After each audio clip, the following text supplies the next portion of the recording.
آج بیٹے ہم نے چوتھا شعر پڑھنا ہے۔ داغ دہلوی اہم شاعر ہے اور حصہ غزل سے پہلے بھی آپ کو بتایا ہے کہ حصہ غزل سے ہمیشہ جو ہے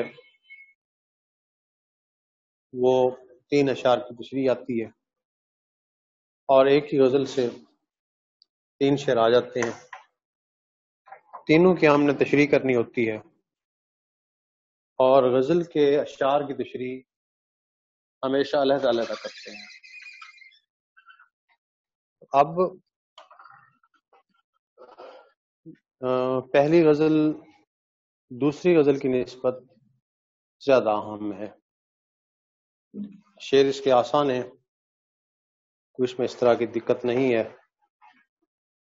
دیکھتے ہیں پہلی غزل شاعر کیا کہنا چاہتے ہیں۔ میرے آشیاں کے تو تھے 4 تنکے، آشیاں سے مراد گھونسلہ ہے، لیکن یہ لفظ علامتی طور پر استعمال ہوا ہے، بطور استعارہ استعمال ہوا ہے، یعنی کہ ہندوستان کے لیے لفظ یہ استعمال ہوا۔ میرے آشیاں کے تو تھے 4 تنکے، چمن اڑ گیا۔ چمن بھی علامتی طور پر ہندوستان کے لیے استعمال ہوا ہے، اور آشیاں کا لفظ شاعر نے غالباً اپنے لیے یا عام لوگوں کے لیے یا عام ہندوستانیوں کے لیے استعمال کیا ہے۔ چمن کا لفظ ہندوستان کے لیے دھرتی کے لیے استعمال ہوا۔ چمن اڑ گیا آندھیاں آتے آتے۔ آندھیاں یہ لفظ علامتی طور پر 1857 کی جنگ آزادی کے لیے استعمال ہوا ہے۔ اب اس شعر میں یہ آندھیاں جو ہے یہ قافیہ ہے اور آتے آتے ردیف ہے۔ تو وضاحت طلب شعر میں شاعر نے 1857 کی جنگ آزادی کو موضوع شعر بنایا ہے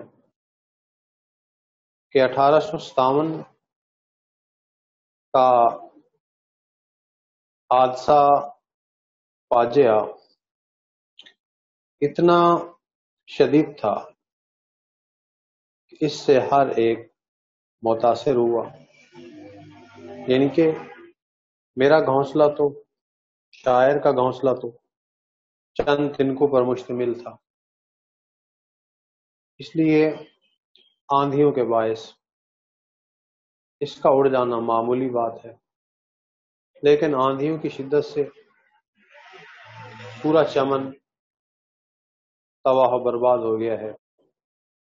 تو صاف ظاہر ہے کہ شاعر ایک پرندے کی زبان سے یعنی کہ علامتی انداز سے آندھیوں کے ہاتھوں اپنے چمن اور آشیانے کی تباہی و بربادی کی کیفیت بیان کرتے ہیں،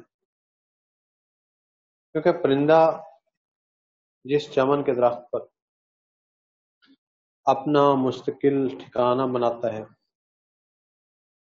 اسے اپنے اس مستقل ٹھکانے سے آشیانے سے فطری طور پر محبت ہوتی ہے، اور چمن میں جب بھی آندھیاں اور طوفان آتے ہیں تو پرندے کا گھونسلہ تباہ برباد ہو جاتا ہے، جس کا پرندے کو بہت ہی افسوس ہوتا ہے۔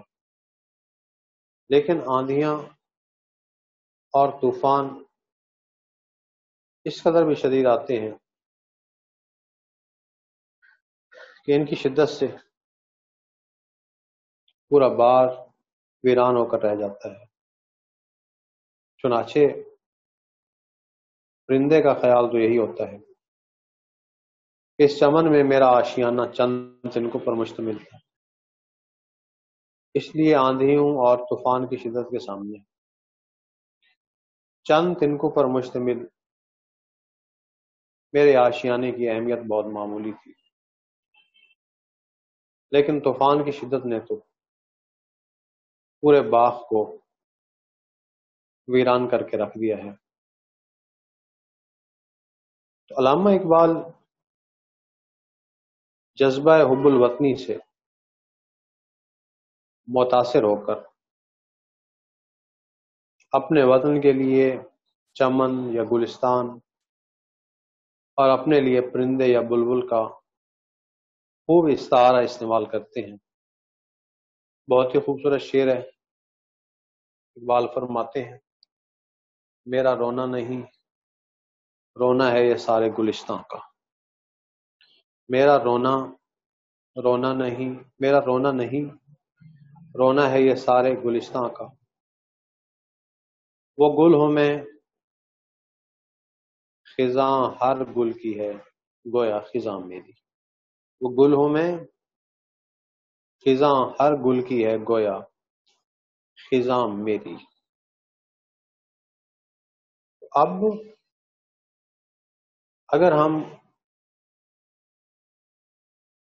اس شعر کو تاریخی اعتبار سے دیکھتے ہیں، جیسا کہ میں نے شروع میں بتایا ہے، تو برصغیر کی تاریخ میں داغ دہلوی اس عہد سے تعلق رکھنے والے شاعر ہیں جس عہد میں انگریز مضبوطی سے اپنے قدم جما چکا تھا۔ برصغیر میں تجارت کی غرض سے آنے والی یہ قوم اپنی نااہلی اور ناعاقبت اندیشی کے باعث پورے ملک پر قابض ہو چکی تھی، اور یہاں کے لوگ یعنی کہ ہندوستانی لوگ غلامی کی زندگی بسر کر رہے تھے۔ اور افسوسناک بات یہ ہے کہ یہاں کے لوگوں نے، جن میں ہندو مسلمان سبھی شامل تھے، انہوں نے اس نامشاہد صورتحال کو قسمت کا لکھا سمجھ کر قبول کر لیا تھا، اور اس قوم میں، ہندوستانیوں میں اپنی حالت کے بدلنے کا کچھ زیادہ خیال بھی نہیں پایا جاتا تھا۔ برصغیر کی یہ دونوں قومیں آپس کے لڑائی جھگڑوں میں اس قدر مصروف تھیں کہ دیار غیر کے لوگ انہیں آسانی سے نقصان پہنچا سکتے تھے، کیونکہ ہندو اور مسلمان آپس میں لڑائی جھگڑے نہ کرتے، صلح و صفائی اور اتحاد و اتفاق سے رہتے، تو 7 سمندر سے پار آنے والی انگریز قوم کبھی ان کے وطن، کبھی ان کے چمن پر قبضہ کرنے اور اسے تباہ و برباد کرنے کی جرات نہ کرتی۔ تو اب داغ بھی غالباً اسی قسم کی سیاسی صورتحال کے پیش نظر باور کراتے ہیں، بتاتے ہیں کہ وطن عزیز پر آنے والی مصیبتوں اور مشکلات کی آندھیوں میں اس قدر شدت اور تیزی تھی کہ انفرادی طور پر مجھ جیسے شخص کا گھر تو اس کی لپٹ میں آ ہی گیا۔ یہ تو ایک معمولی بات تھی، ان آندھیوں نے میرے وطن کو تباہ و برباد کرنے میں بھی کوئی کسر نہیں چھوڑی، جس کا مجھے بہت ہی افسوس ہے۔ تو اکبر الہ آبادی نے اس حوالے سے خوب منظر کشی کی۔ اکبر فرماتے ہیں، کچھ نہ پوچھ آئے ہم نشیں، کچھ نہ پوچھ آئے ہم نشیں، میرا نشے من کہاں تھا، کچھ نہ پوچھ اے ہمنشیں میرا نشیمن کہاں تھا. دوسرا مصرع. اب تو یہ کہنا بھی مشکل ہے، اب تو یہ کہنا بھی مشکل ہے، وہ گلشن تھا کہاں. کچھ نہ پوچھ اے ہمنشیں میرا نشیمن تھا کہاں، اب تو یہ کہنا بھی مشکل ہے، وہ گلشن تھا کہاں. بیٹا آگے اس کے مقطع ہے، یہ بھی دیکھ لیتے ہیں. نہیں کھیل آئے داغ یاروں سے کہہ دو کہ آتی ہے اردو زباں آتے آتے.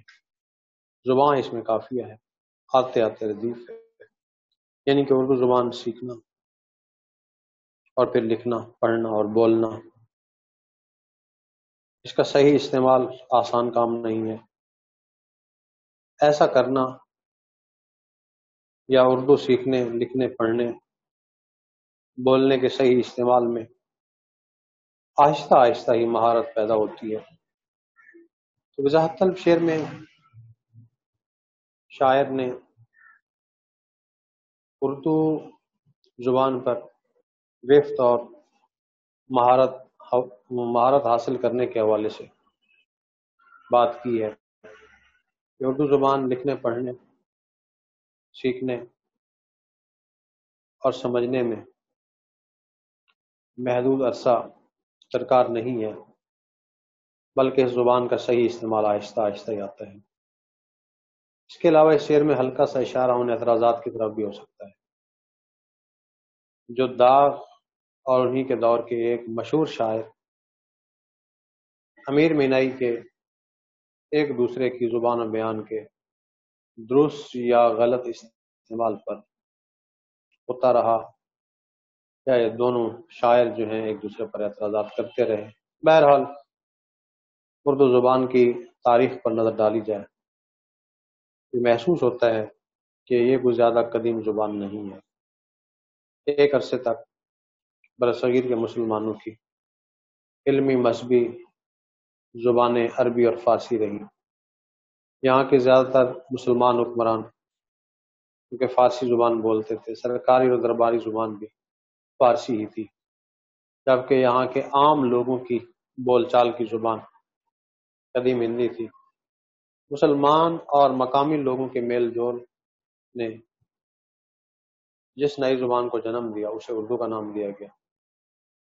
شروع میں لوگ اس زبان کو بولنا لکھنا پڑھنا سمجھنا اور سمجھتے تھے اور اسے صرف بول چال کے لیے استعمال کیا جاتا تھا. رفتہ رفتہ اس زبان کے قدم جمنا شروع ہوئے. انگریزوں نے اس ملک پر قبضہ کیا تو انہوں نے اپنی سیاسی ضروریات کے تحت فارسی کی جگہ اردو کو دے دی اور یوں یہ زبان پھیلنے لگی.